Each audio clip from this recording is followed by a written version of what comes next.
ये कहानी है दो दोस्तों की, राम और श्याम की, जो एक ही गांव में रहते थे। दोनों बहुत अच्छे दोस्त थे। राम एक किसान था।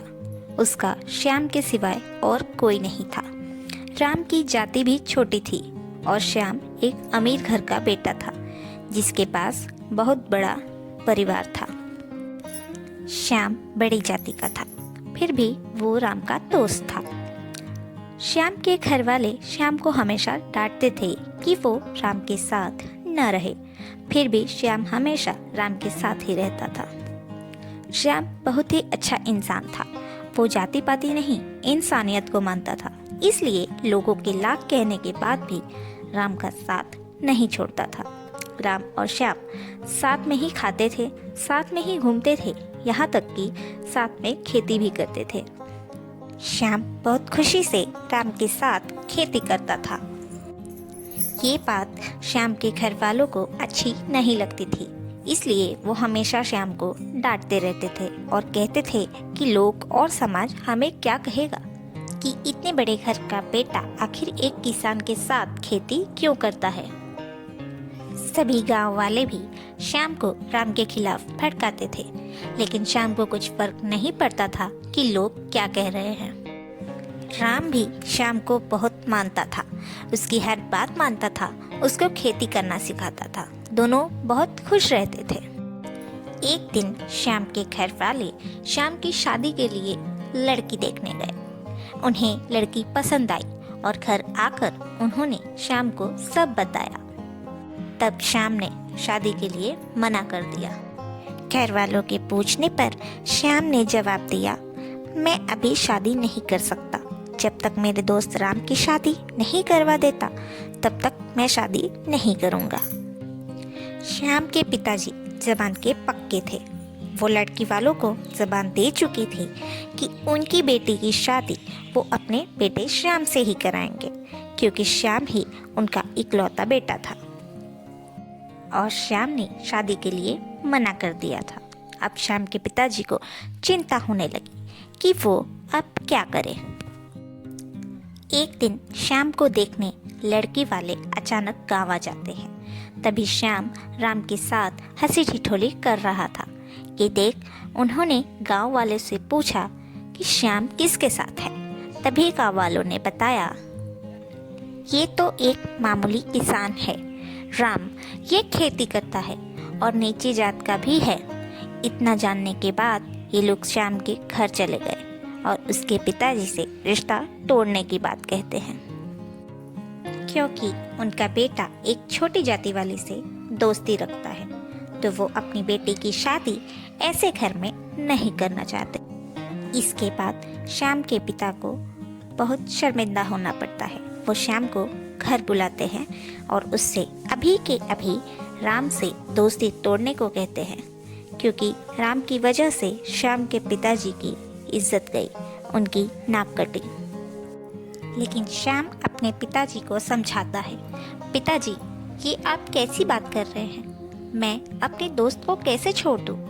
पिताजी क्या रखा है इस जाति पाति में, क्या छोटी जाति वालों को भूख नहीं लगती, उनके अंदर खून नहीं होता। क्या एक गरीब किसान को इतना हक नहीं है कि वो खुश रह सके। उसी नीची जात वाले किसान के उगाए अन्न का दाना हम सभी के पेट में जाता है, तो क्या उससे भी हम अशुद्ध होते हैं पिताजी। श्याम के इतना समझाने के बाद भी उसके पिताजी नहीं समझे। उन्होंने श्याम के आगे एक शर्त रखी कि अगर उसे राम से दोस्ती निभानी है तो उसे अपना घर छोड़कर जाना होगा। ये बात सुनकर श्याम के पैरों तले जमीन खिसक जाती है। वो अंदर से टूट जाता है कि उसका परिवार अपनी इज्जत के लिए अपने इकलौते बेटे को घर से निकाल सकता है। वो अपने पिताजी के पैर छूता है और घर छोड़कर राम के पास चला जाता है। राम के पास जाकर वो बहुत रोता है और सारी बात राम को बताता है। तभी राम श्याम को समझाता है कि वो अपने घर वापस चला जाए। राम श्याम से कहता है, श्याम दोस्त माँ बाप का प्यार सबके नसीब में नहीं होता है। देखो, मैं हूँ वो बदनसीब, तुम्हारे पास तो पूरा परिवार है, सिर्फ एक मेरे लिए क्यों सब कुछ छोड़कर आ गए तुम। अब श्याम राम से कहता है कि राम, तुम मेरे दोस्त हो और मैं अपने दोस्त को कभी अकेला नहीं छोड़ सकता हूँ। माँ बाप तो हर जन्म में मिलते हैं, लेकिन हमारी दोस्ती हर जन्म में नहीं मिलेगी।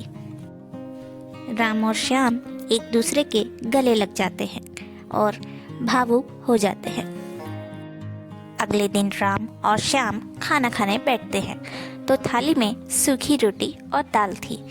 राम की खेती से वो बस उतना ही कमा पाता था जितने से वो जी सके। श्याम के दिमाग में एक तरकीब आई। उसने राम से बात की, मैं अनाज बड़े बाजार में ले जाके बेचता हूँ और राम, तुम यहाँ गांव में बेचो। अगर हम दोनों ऐसे काम करेंगे तो ज़्यादा पैसे कमा सकते हैं। राम ने कभी इस बारे में सोचा नहीं था क्योंकि वो अकेला था और ज़्यादा पढ़ा लिखा भी नहीं था, लेकिन श्याम ने बिजनेस का कोर्स किया था। अब दोनों दोस्त राम और श्याम मिलकर काम संभालते थे। राम गांव में और श्याम बड़े बाजार में जाके। इससे उन्हें बहुत मुनाफा होता था। कुछ दिन ऐसे ही चलता रहा। दोनों दोस्त मन लगा के मेहनत करते रहे। बढ़ते मुनाफे से राम और श्याम ने बड़े बाजार में एक दुकान खोल ली। दोनों की मेहनत रंग ला रही थी। ये सब देख के गांव वालों को बहुत जलन होती थी कि ये दोनों आगे बढ़ रहे हैं। तभी अचानक एक दिन श्याम के पेट में बहुत तेज दर्द होता है। राम उसे लेकर अस्पताल जाता है और श्याम के माता पिता के पास एक बच्चे के जरिए खबर भिजवाता है। वहाँ अस्पताल में डॉक्टर राम को बताते हैं कि श्याम की एक किडनी फेल हो चुकी है, तुरंत ही श्याम का किडनी ट्रांसप्लांट करना होगा। लेकिन अस्पताल में कोई किडनी नहीं थी।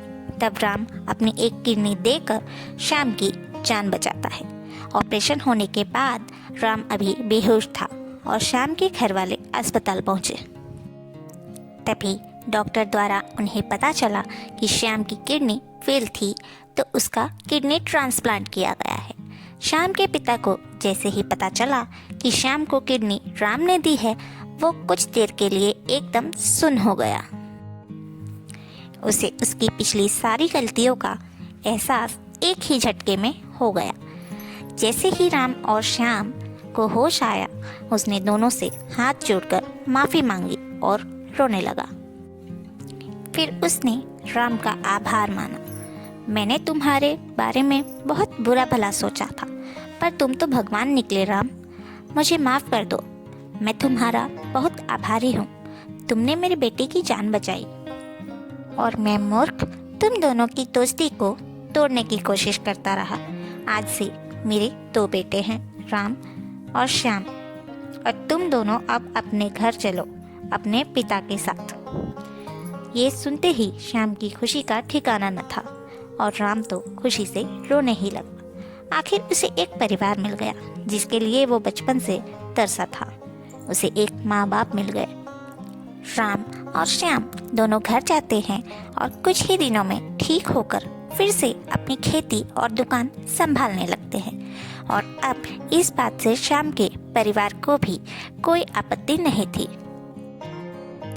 आखिर राम और श्याम की दोस्ती का ये सफ़र अमर हो जाता है। वो दोनों अब कभी अलग नहीं होंगे। उनकी दोस्ती के आगे सारा समाज हार ही गया, क्योंकि सच्ची दोस्ती के आगे कोई नहीं टेक सकता। तो यहीं समाप्त होती है ये कहानी, राम और श्याम का सफ़र। ये कहानी आप सभी को कैसी लगी कमेंट में ज़रूर बताइएगा।